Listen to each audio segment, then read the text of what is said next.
mensagem que eu queria que você também, deixasse, primeiro, assim, você falasse dos educadores dessa nova geração, né, como você, acredita que os professores têm que estar buscando essa nova geração de escolas que virão muitas escolas cristãs, eu acredito, vocês vão crescer ainda mais, a MZ vai ampliar, como você já falou.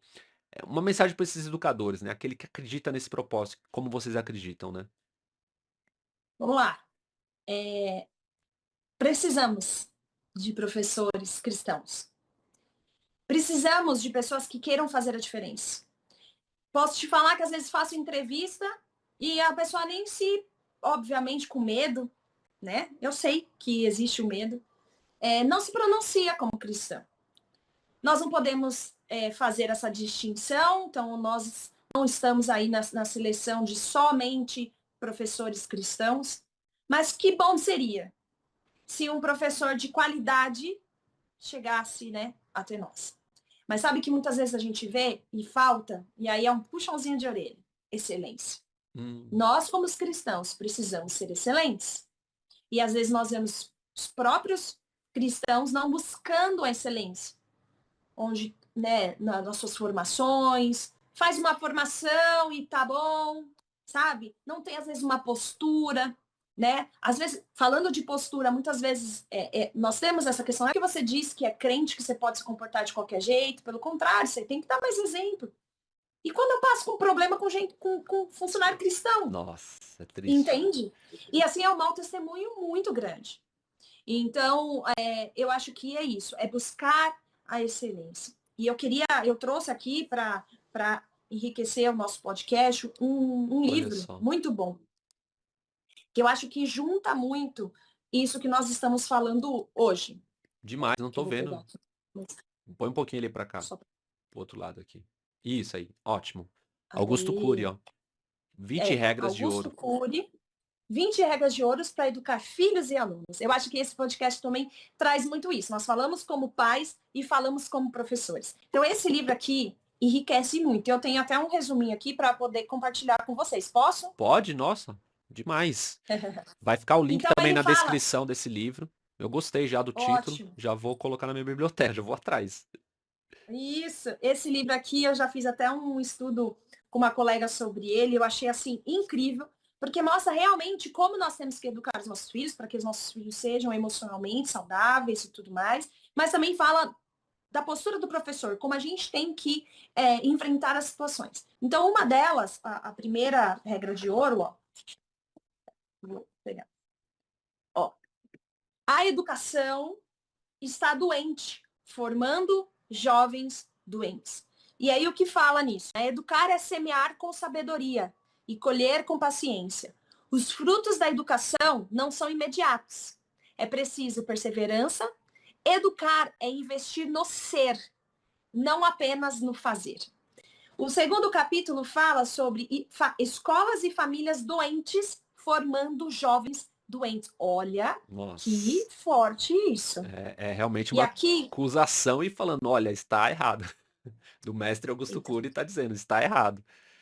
exatamente, peraí, que eu vou E pegar e aqui e o no Augusto outro. Cury pode falar com propriedade, porque ele percebendo isso, teve a Escola da Inteligência, né, que foi um projeto, a Escola da Inteligência que chamava, né, a Escola da Inteligência que Augusto Cury criou aí. Isso, a escola. Nós trabalhamos com a escola da inteligência, sabia? Sim, eu lembro, eu tô dizendo assim, ele fala com propriedade, porque eles estão há mais de 10 anos, né, com esse projeto da Escola de Inteligência, então eles falam com propriedade sobre educação, ele não virou só um filósofo, só um psicanalista, ele realmente foi para a educação, porque ele Isso, viu esse problema há 10 anos atrás, né. exatamente. Exatamente. E aí, ó, o capítulo 2 fala escolas e famílias doentes, formando jovens doentes. O que, que ele fala aqui? Que educar é investir no ser, não apenas no fazer. O caráter importa mais que desempenho ou produtividade. Nossa, Olha isso, o caráter importa. Então, é assim, umas bofetadas na cara que você tem que ver. Esse livro é muito bom. eu vou ver sim. 3, as diferenças do eu maduro e do eu imaturo, que tem mais a ver com o que o próprio Augusto Cury ensina, né?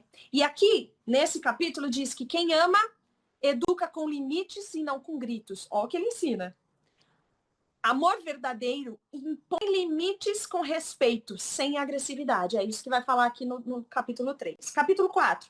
Limites são fundamentais. Num, O que mais que fala? Nunca eduque com base no medo. O medo bloqueia o aprendizado, prejudica o vínculo. Então tem muita coisa para o professor nessa parte aqui também, Sim, tá? muito importante. 5. O educador é um pacificador da mente dos seus educandos. Esse também capítulo é muito bom e fala para bastante para educadores. E aí diz assim, pais e professores são os primeiros espelhos. Crianças imitam comportamentos. O exemplo fala mais do que palavras. Capítulo 6 fala sobre como educar filhos e alunos complexos, hiperativos e ansiosos na era de hoje, né? E aí ele fala sobre o controle emocional é mais importante que conhecimento técnico e ensinar a lidar com frustrações e emoções é essencial para a vida. Capítulo 7, saúde física, mental, motivação, sono, intoxicação digital, exercícios. E aí ele vai falando sobre a questão de como você deve ensinar, como você deve orientar os seus filhos na questão digital, nos exercícios, no sono. Ele fala que quem não dorme não aprende, é mais irritadiço. 8, saber que ninguém muda ninguém. Superar o ciúme e o medo da perda. Então ele fala muito sobre essa questão do medo e da perda. Deixa eu ver aqui, 8, né? Desenvolva a capacidade de escutar, ouvir com atenção, isso fortalece os vínculos. 8, saber que ninguém muda ninguém. Já falei 8. Superar o ciúme e medo. Não eleve o tom de voz, nem critique excessivamente. Então ele fala sobre a questão de aprenda a como conversar, como se comunicar. Isso para pais, lembrando que é para pais e alunos, tá? 10. Conhecer a geração dos jovens e brilhar em sala de aula e em casa. Então ele fala como que tá a nossa geração hoje. Então ele tá falando assim, ó, não forme herdeiros, forme pensadores. Nossa. A herança mais importante é o conhecimento e o equilíbrio emocional. Capítulo 11 diz, ter alegria a ser entediante, ser repetitivo e não passar sermões, dialogar e desenvolver a autoestima. Ele diz que nós precisamos saber como se comunicar, como falar o erro. Dizer isso está errado, mas ele não dizer você é um desastre, você faz tudo errado, você não presta, Sim. ou você não vai conseguir, entendeu? Então aqui, nesse capítulo, ele ensina como você falar o que tem que ser falado de uma forma que ele não sinta que ele é. Ele só às vezes está. Exatamente, né? Não é a identidade ali do aluno, ele está daquele jeito, né? E o problema de hoje é que o que você faz é o que você é, né? Aquilo que você sente é o que você é, não. Você está sentindo, você está fazendo errado. Isso tem muito a ver com a identidade, muito, muito forte. Ele fala muito da questão dos problemas dos pais também, tá? Às vezes a gente tem muitas questões, e tanto que quando eu comecei a atuar com mães, que eu faço um trabalho fora ao colégio, eu comecei a ver muito claramente que filhos são reflexos dos pais. E que não adianta eu tratar o filho emocionalmente se eu não tratar a mãe, o pai emocionalmente. É verdade. Porque não adianta, esse filho vai estar... Eu vou blindar ele chega naquele ambiente e as pessoas que têm poder na voz, porque nossos pais têm o maior poder da nossa voz. É verdade. Né? De dizer que eu sou, que não sou. E aí o pai chega em casa e continua ali. O né? ciclo vicioso. Acabando com a identidade e tudo mais. Só que todo esse problema de identidade, como você vai trabalhar na essência, tá lá enraizado na família. Então nós precisamos quebrar isso aí, essas doenças emocionais, esses transtornos, essas crenças, todos na família, né? Sim. Ó, 12. Dar excesso de presentes, olha isso, falando com a paz. Dar excesso de presentes gera mendigos emocionais. E ele ensina uma técnica. Ele ensina aqui uma técnica para poder ajudar os pais. E aqui, ó, sucessores ou herdeiros, o que você está formando? E aí diz, evite super proteger. A super proteção cria adultos inseguros e dependentes. 14. Educação em baixa, psiquiatria em alta. Pais surdos, filhos mudos. Nossa. Então ele fala, né? Respeite o tempo, respeite a individualidade de quem que é. Agora, 14, né? Eu falei 14. Sim. Cadê o 15?